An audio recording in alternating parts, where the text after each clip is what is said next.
স্বাগত ডিবিসি সংবাদে। আপনাদের সাথে আছি মৌসুমী শান্তা। এবার জানাবো খবরের বিস্তারিত। বগুড়া ও রাজশাহীতে প্রথম আলোর কার্যালয়ে হামলা ভাঙচুর করা হয়েছে। সোমবার রাত 10:30টার দিকে বগুড়া শহরের জলেশ্বরীতলা এলাকায় 8টি মোটরসাইকেলে 20 থেকে 22 জন মুখোশধারী দুর্বৃত্ত এই হামলা চালায়। হামলাকারীরা বাইরে থেকে পাথর ছুঁড়ে কাঁচের দেয়াল ও সাইনবোর্ড ভাঙচুর করে পালিয়ে যায়। সিসিটিভি ফুটেজ দেখে হামলাকারীদের চিহ্নিত করার কথা বলছে পুলিশ। এদিকে সোমবার দুপুরে আলেম ওলামা এবং তাওহিদি জনতার ব্যানারে রাজশাহীর বোয়ালিয়া থানার মোড়ে প্রথম আলো অফিসের সামনে মানববন্ধন হয়। এ সময় তারা প্রথম আলো ও ডেইলি স্টারের বিরুদ্ধে দেশবিরোধী তৎপরতার অভিযোগ এনে বিভিন্ন স্লোগান দিতে থাকে। অফিস তালাবদ্ধ থাকায় এক পর্যায়ে তারা সাইনবোর্ড ভাঙচুর করে খুলে নেয়। পরে প্রথম আলো পত্রিকা পুড়িয়ে বিক্ষোভ করে। এসব হামলার ঘটনায় তথ্য উপদেষ্টা নাহিদ ইসলাম বলেন, গণমাধ্যমে হামলা ও বন্ধের চাপ সহ্য করা হবে না।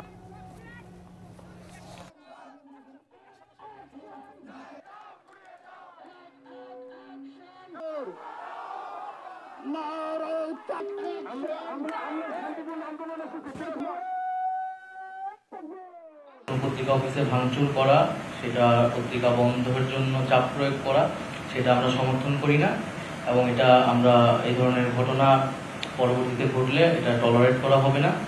ভাঙচুরের ঘটনায় যারা জড়িত তাদের বিরুদ্ধে অবশ্যই আইনগত ব্যবস্থা নেওয়া হবে। রাজধানীতে ঋণের নামে জড়ো হওয়া থেকে শুরু করে একদিনে এত হামলার ঘটনা সরকারের বিরুদ্ধে বড় ষড়যন্ত্র কিনা তা খতিয়ে দেখার কথা জানিয়েছেন তথ্য উপদেষ্টা। আর স্থানীয় সরকার উপদেষ্টা জানালেন, 2 কলেজের হামলার ঘটনায় নিহতের বিশ্বাসযোগ্য তথ্য পাওয়া যায়নি। সোমবার দিনব্যাপী ঢাকার বিভিন্ন প্রান্তে আন্দোলন আর বিক্ষোভ। হামলা হয় প্রথম আলোর আঞ্চলিক অফিসেও। দেশের এমন উত্তাল পরিস্থিতিতে ফরেন সার্ভিস একাডেমিতে সাংবাদিকদের মুখোমুখি 2 উপদেষ্টা। তথ্য উপদেষ্টা বলেন, কারো বিরুদ্ধে অভিযোগ থাকলে জানাতে হবে সরকারকে। সংস্কারের পদক্ষেপ বাধাগ্রস্ত করতে ষড়যন্ত্র হচ্ছে বলেও দাবি তার। যদি কোনো সুনির্দিষ্ট অভিযোগ থাকে সেটা আইনগতভাবে তারা পদক্ষেপ নিতে পারে। তো আমরা আহ্বান জানাবো যাতে কোনো ধরনের অনাকাঙ্ক্ষিত বা নৈরাজ্যকর পরিস্থিতিতে যাতে জনগণ অংশ না নেয় এবং বাংলাদেশের ভাবমূর্তি নষ্ট হয়, এরকম কাজ থেকে যাতে আমরা বিরত থাকি। বিক্ষোভকারীদের দমাতে পুলিশ ব্যর্থ হয়েছে কিনা এমন প্রশ্নের জবাবে আরেক উপদেষ্টা বলেন, শিক্ষার্থীদের ওপর পুরনো কায়দায় চাপ প্রয়োগ করতে চায়নি সরকার। তবে হামলা লুটপাটে অংশ নেয়াদের বিরুদ্ধে ফুটেজ দেখে ব্যবস্থা নেওয়া হবে। ভাঙচুর এবং মারধর, তাদের বিরুদ্ধে আইনগতভাবে ব্যবস্থা নেওয়া হবে এবং সামনের দিকে এ ধরনের কোনো কার্যক্রমকে আর কোনোভাবেই টলারেট করা হবে। যে কোনো ধরনের আন্দোলনে রাইট ম্যানেজমেন্টের জন্য গুলি করতে হয়, হতাহতের মতো ঘটনা ঘটে, এই ধরনের ঘটনা এড়িয়েই যেন আমরা পুলিশ ব্যবস্থা নিতে পারে, সেজন্য পুলিশকে প্রস্তুত করা হবে। তবে সেটার জন্য যথেষ্ট সময় প্রয়োজন। পরে কথা বলেন প্রধান উপদেষ্টার প্রেস সচিব। চিন্ময় দাস ব্রহ্মচারীর ব্যাপারে ডিএমপি আপনাদেরকে জানাবেন। আমরা যেটা জানি, উনি আটক হয়েছেন এবং উনার নামে কোতোয়ালি থানায় একটা মামলা আছে, সেটা ডিএমপি আপনাদেরকে ফার্দার আরো ডিটেলস জানাবে। Sultana Swarna, DBC news, Dhaka. বিভিন্ন শিক্ষা প্রতিষ্ঠানের মধ্যে আন্তঃপ্রাতিষ্ঠানিক সংঘর্ষ নিরসনের লক্ষ্যে আগামী 1 সপ্তাহ জাতীয় ছাত্র সংহতি সপ্তাহ পালনের ঘোষণা দিয়েছে বৈষম্য বিরোধী ছাত্র আন্দোলন। শিক্ষা প্রতিষ্ঠান সহ নানা শ্রেণী পেশার মানুষের চলমান আন্দোলনের সময় করণীয় ঠিক করতে ডাকা বৈঠকে অংশ নেয় ফ্যাসিবাদ বিরোধী আন্দোলনে অংশ নেওয়া বিভিন্ন ছাত্র সংগঠনের প্রতিনিধিরা। ছাত্রদল, ছাত্র শিবির, ছাত্র সমাজ, জাসদ, ছাত্রলীগ, কওমি ছাত্র ফোরাম সহ 19টি সংগঠনের কর্মীরা বৈঠকে অংশ নেন। এ সময় শিক্ষা প্রতিষ্ঠানে বিশৃঙ্খলা ও রাষ্ট্রীয় সম্পদ ধ্বংস না করার আহ্বান জানান বৈষম্য বিরোধী ছাত্র আন্দোলনের আহ্বায়ক হাসনাত আব্দুল্লাহ।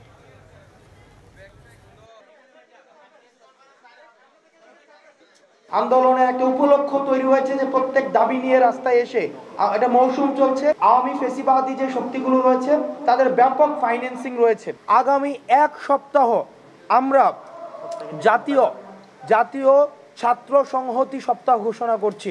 আমাদের যে ঐক্যবদ্ধ থাকার কোনো বিকল্প নেই, সেই বার্তাটি পৌঁছানোর জন্য এবং প্রাতিষ্ঠানিক মেলবন্ধন আমাদের সুদৃঢ় করার জন্য আমাদের এই কর্মসূচিটি ঘোষণা করা হয়েছে।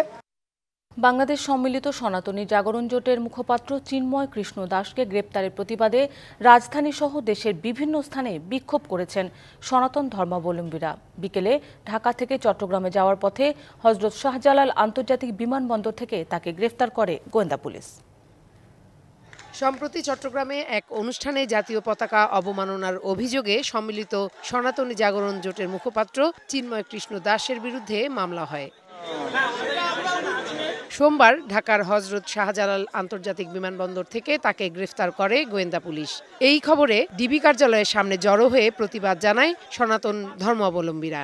এখন এখানে লক্ষ লক্ষ জনতা ছিল, তো সেই লক্ষ লক্ষ থেকে যদি কেউ কোনো দুষ্কৃতি করেও থাকে, সেই দুষ্কৃতি তো তার উপরে সে চাপতে পারে না।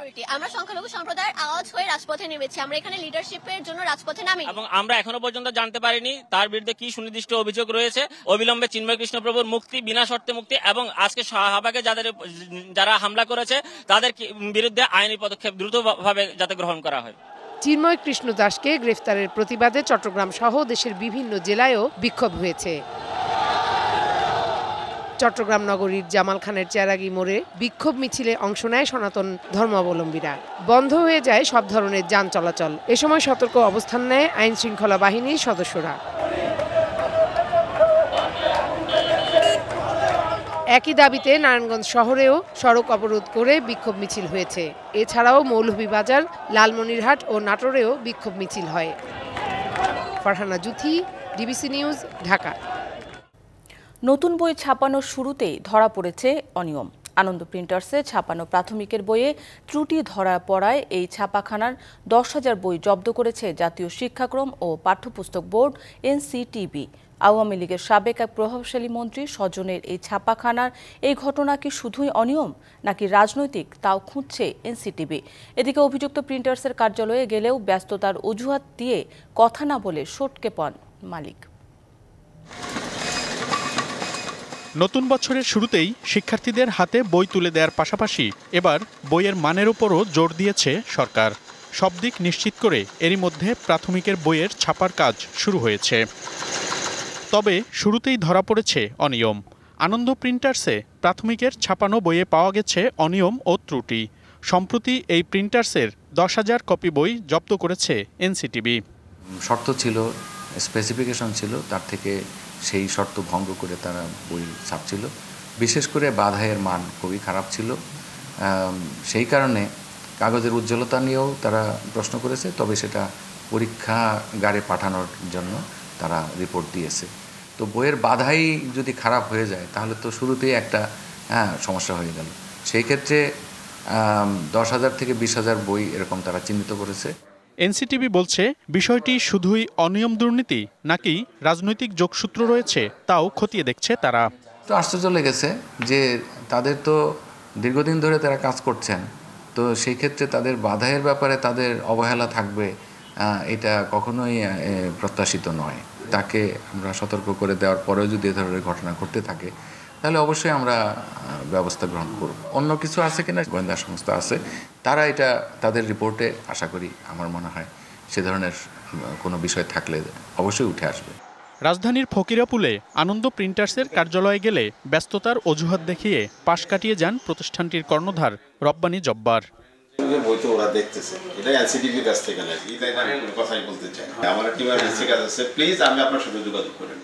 বইয়ের মান নিয়ন্ত্রণে প্রিন্টার্সগুলোতে আরও কঠোর নজরদারির কথা বলছে এনসিটিবি।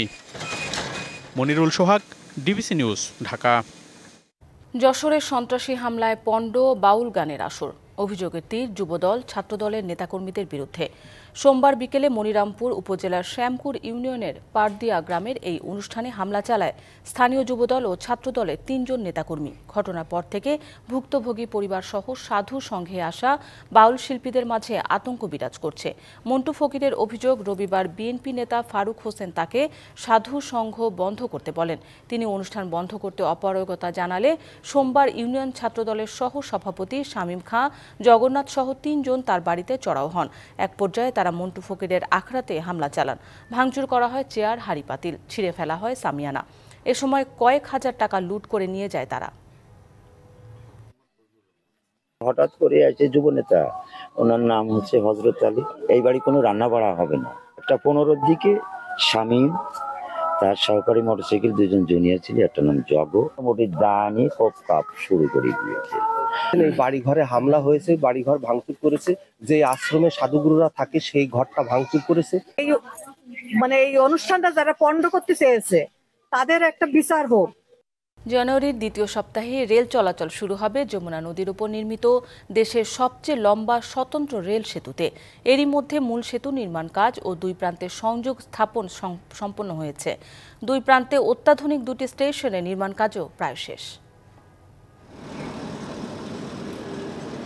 যমুনা নদীর বুকে সিরাজগঞ্জ ও টাঙ্গাইল প্রান্তে সবচেয়ে লম্বা স্বতন্ত্র রেল সেতু নির্মাণে ব্যস্ত দেশি বিদেশি প্রকৌশলী ও শ্রমিকরা। 50টি পিয়ারের উপর স্থাপিত হয়েছে অত্যাধুনিক প্রযুক্তির ওয়েদার স্টিলের 49টি স্প্যান।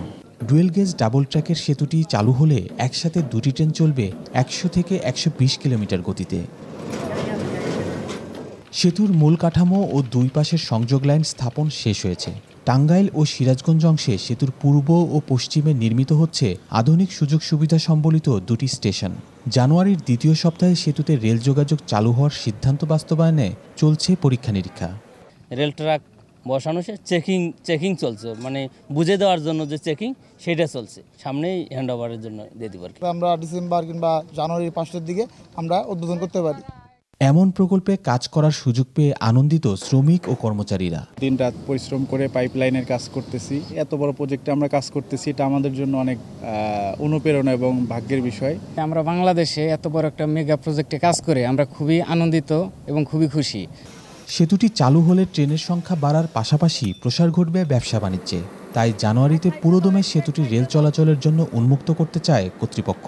এম্বাঙ্কমেন্ট থেকে শুরু করে সেতু পুরো সবকিছুরই কাজ শেষ হয়েছে। আগে যেখানে 38টা ট্রেন চলতো, এখন আমরা 88টা ট্রেন চালানোর সক্ষমতা অর্জন করব। এখানে একটা goods international container traffic movement যখন শুরু হবে, তখন প্রচুর রেলওয়ের তথা বাংলাদেশের রাজস্ব আর্ন হবে। 16,780 কোটি টাকা ব্যয়ে যমুনা নদীতে নির্মিত হয়েছে 4.8 কিলোমিটারের এই রেল সেতু। 2020 সালের 29 নভেম্বর ভিত্তিপ্রস্তর স্থাপন করা হয় এই রেল সেতুর। খালিদ হৃদয়, ডিবিসি নিউজ, সিরাজগঞ্জ। সুনামগঞ্জের ছাতকের সাথে প্রায় 4 বছর ধরে বন্ধ সিলেটের রেল যোগাযোগ। 2020 সালে করোনা মহামারীর শুরুর দিকে ট্রেন চলাচল বন্ধ হয়ে যায়। এরপর 2022 সালের বন্যায় মারাত্মকভাবে ক্ষতিগ্রস্ত হয় রেলপথটি। এডিবির অর্থায়নে 250 কোটি টাকার টেন্ডার হলেও রাজনীতির পট পরিবর্তনে কাজ শুরুর বিষয়ে দেখা দিয়েছে অনিশ্চয়তা। সিলেটের সঙ্গে প্রাচীন শিল্প শহর সুনামগঞ্জের ছাতকে দীর্ঘদিন জোড়াতালি দিয়ে রেল যোগাযোগ চালু থাকলেও 2020 সালে করোনার শুরুর দিকে বন্ধ হয়ে যায়। মহামারীর শঙ্কা কাটিয়ে দেশের পরিস্থিতি স্বাভাবিক হলেও এই রেলপথটি আর চালু হয়নি। সংকট আরও দীর্ঘ হয় 2022 সালের ভয়াবহ বন্যায়। ছতাক থেকে সিলেট পর্যন্ত 35 কিলোমিটার রেলপথের মধ্যে 13 কিলোমিটার পুরোপুরি ও 20 কিলোমিটার আংশিক ক্ষতিগ্রস্ত হয়েছে। এরপর এশীয় উন্নয়ন ব্যাংকের অর্থায়নে রেলপথটি সংস্কার করে চালুর উদ্যোগ নেয় সরকার। 250 কোটি টাকার টেন্ডার পায় ঠিকাদারি প্রতিষ্ঠান মীর আক্তার কনস্ট্রাকশন। 2024-এর জুলাই থেকে 2026-এর জুনের মধ্যে সংস্কার শেষ করার কথা থাকলেও কাজই শুরু হয়নি।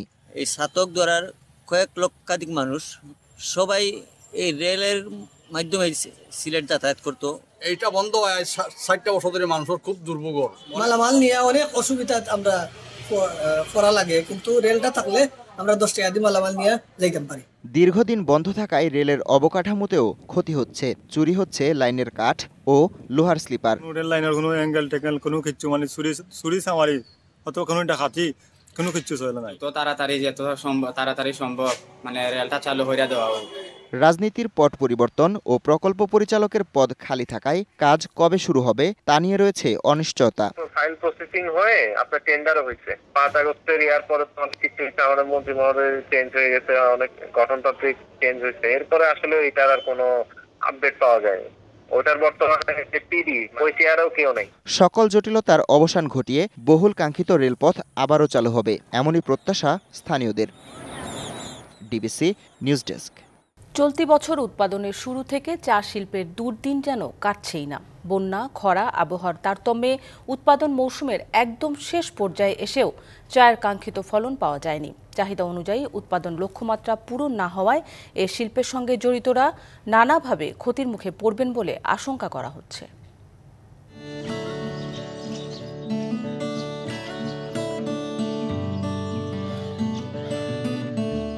প্রকৃতির সবুজ চাদরে মোড়ানো 150 বছরের ইতিহাস ও ঐতিহ্যের অংশ চা বাগান। দেশে 168টি চা বাগানের মধ্যে 92টি অবস্থিত মৌলভীবাজার জেলায়। চা বাগান ও চা শিল্পের সঙ্গে জড়িত কয়েক লাখ মানুষ।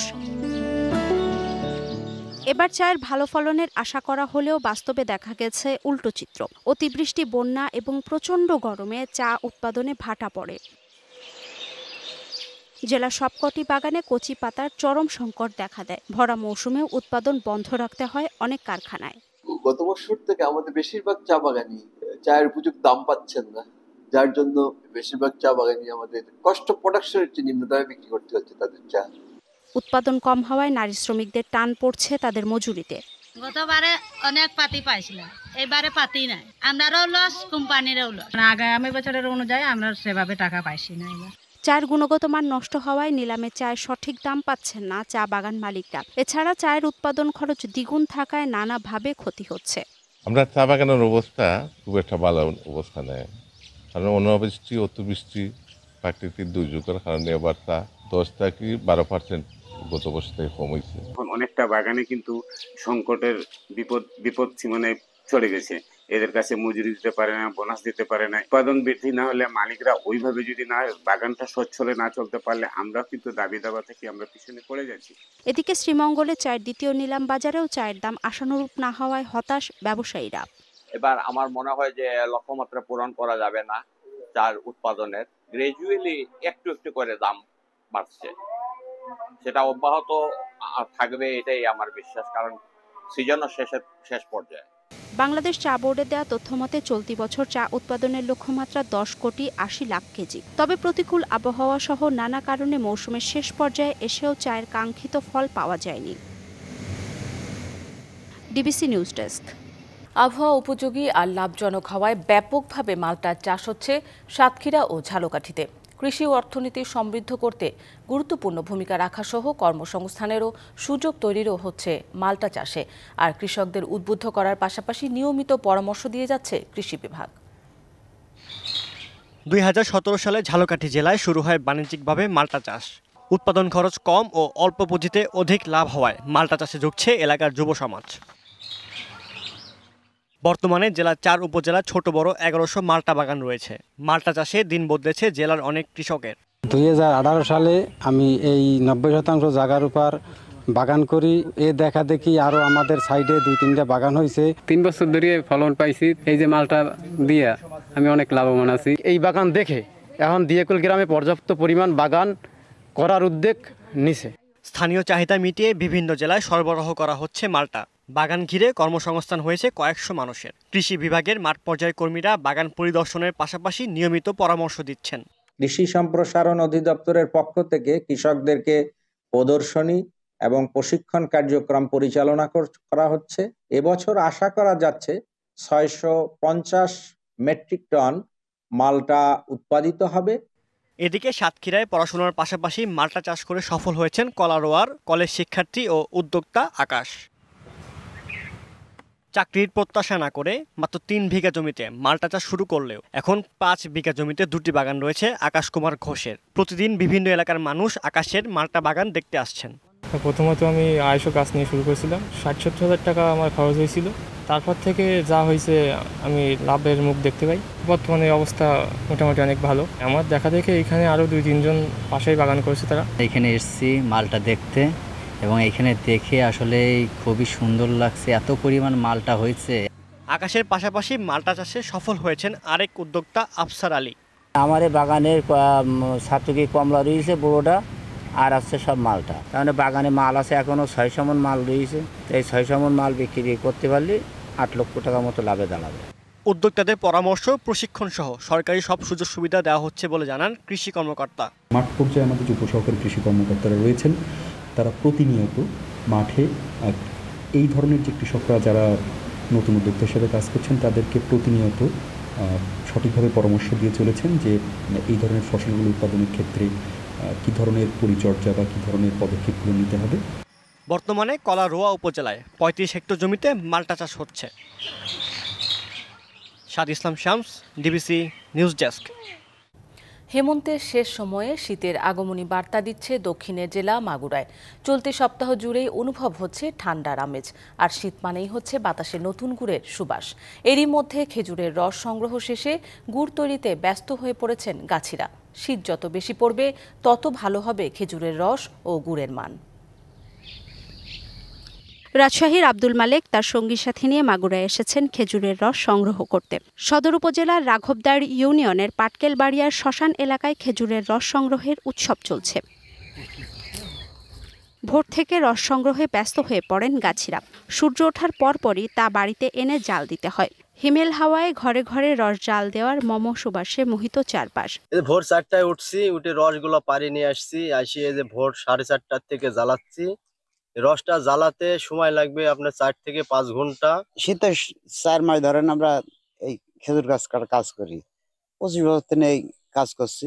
প্রতিদিন অন্তত 5.5 মণ রস সংগ্রহ করেন গাছিরা। উনুনের আঁচে ঘন্টা খানেক জাল দেওয়ার পর মাত্র 1.5 মণ গুড় তৈরি হয়। সেই সাথে পাটালিও তৈরি করছেন তারা। রসের উৎপাদন মোটামুটি ভালো, তবে শীত হলে আরেকটু ভালো হবে। গুড় বিক্রি হচ্ছে 400 টাকা, আর পাটালিটা আপনার বিক্রি হচ্ছে 500 টাকা।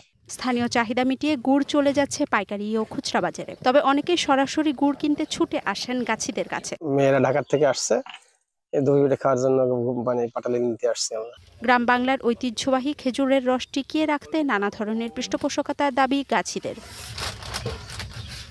DBC news desk. উত্তাল পাকিস্তানের রাজধানী ইসলামাবাদে জারি করা হয়েছে কারফিউ। মোতায়েন করা হয়েছে সেনাবাহিনী। জেলবন্দি সাবেক প্রধানমন্ত্রী ইমরান খানের মুক্তির দাবি ও সরকার পতনের আন্দোলন ঠেকাতে মরিয়া হয়ে এমন ব্যবস্থা নিয়েছে শাহবাজ সরকার।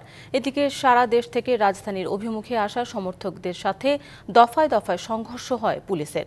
পাঞ্জাবের সংঘর্ষে এক পুলিশ কনস্টেবলের মৃত্যু হয়। মঙ্গলবার ইসলামাবাদে পার্লামেন্টের সামনে পিটিআই সমর্থকের জড়ো হওয়া ঠেকাতে 3 দিন আগে থেকে 2 মাসের জন্য 144 ধারা জারি করে কর্তৃপক্ষ। এর আগেই নিষিদ্ধ করা হয়েছে সব ধরনের সভা ও সমাবেশ এবং জমায়েত। বিক্ষোভ ঠেকাতে গ্রেফতার করা হয়েছে পিটিআইয়ের 5 পার্লামেন্ট সদস্য সহ প্রায় 4000 সমর্থককে। শীতকালীন ঝড় বার্টের প্রভাবে তুষারপাত, ভূমিধস ও বন্যায় বিপর্যস্ত যুক্তরাজ্য। এতে এ পর্যন্ত মৃত্যু হয়েছে 5 জনের। ওয়েলস ও উত্তর আয়ারল্যান্ডে প্লাবিত হয়েছে কয়েকশো ঘরবাড়ি। প্রতিকূল আবহাওয়ায় বিলম্ব হয় ফ্লাইট ও ট্রেন চলাচল। ঝড়ের কবলে যান চলাচলে বিঘ্ন ঘটেছে লন্ডনে। যাত্রীরা আটকা পড়েন স্টেশনগুলোতে। একদিকে বৃষ্টিতে সৃষ্ট বন্যা, অন্যদিকে তীব্র তুষারপাতে কাবু যুক্তরাজ্য। হিমশীতে তুষারের মধ্যে বৃষ্টি যেন ভোগান্তি কয়েকগুণ বাড়ালো ব্রিটিশদের। ইংল্যান্ড, স্কটল্যান্ড এবং ওয়েলসে শতাধিক জায়গায় বন্যা সতর্কতা জারি করা হয়েছে। উত্তর ওয়েলসে ভূমিধসের সঙ্গে পন্টিপ্রিড, AW ভ্যালে এবং অ্যাবারডেয়ার সহ ওয়েলস জুড়ে শহরগুলোতে বাড়ছে বন্যার পানি।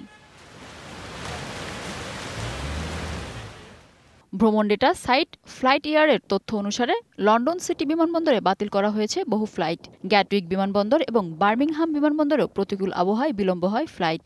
আর তুষারপাতে অনুপযোগী হয়ে পড়েছে নিউক্যাসেলের রানওয়ে, ব্যাহত ট্রেন চলাচলও।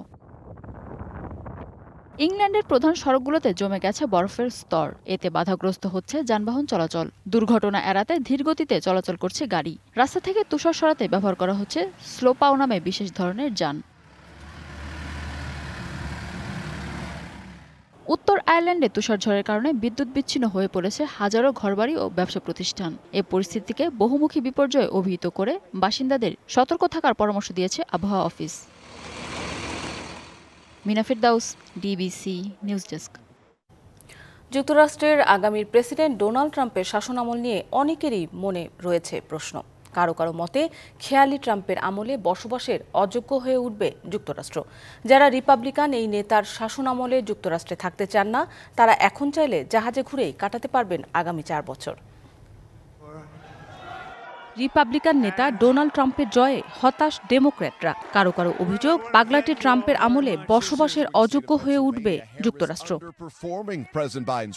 ট্রাম্পের শাসন থেকে বাঁচতে ডেমোক্র্যাট পার্টির সমর্থকদের এবার এক অভিনব অফার দিচ্ছে ফ্লোরিডার এক ক্রুজ কোম্পানি ভিলা ভি ওডিসি। ট্রাম্পের শাসনামলে যারাই আমেরিকা থাকতে চাইবে না তারা আগামী 4 বছর জাহাজেই ঘুরে বেড়াতে পারবেন।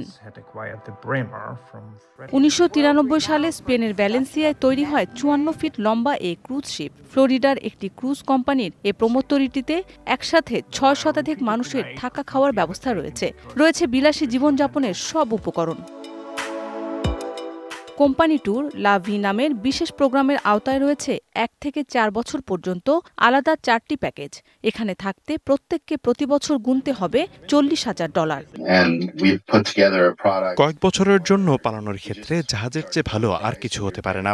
এখানে থেকে প্রতিদিন নতুন নতুন জায়গায় ঘুম ভাঙবে। আমরা নির্বাচনের আগেই এ ধরনের অফার তৈরি করেছিলাম। কামালা হ্যারিস জিতলে রিপাবলিকানদের জন্য দেয়া হতো এই অফার। ভিলাভিও ডিসি প্রমোত্তরিটি 4 বছরে প্রায় 150 দেশের 4 শতাধিক বন্দরে ভিড়বে। বন্দরগুলো থেকে অতিথি প্রবেশের সুযোগও রয়েছে। Mousumi Shanta, DBC news desk. DBC সংবাদে এই ছিল এখনকার মতো। ডিবিসি নিউজের সংবাদগুলো পড়তে ভিজিট করুন dbcnews.tv আর ভিজিট করুন ডিবিসি নিউজের ফেসবুক পেজ এবং ইউটিউব চ্যানেল। ডিবিসির সঙ্গেই থাকুন 24 ঘন্টা।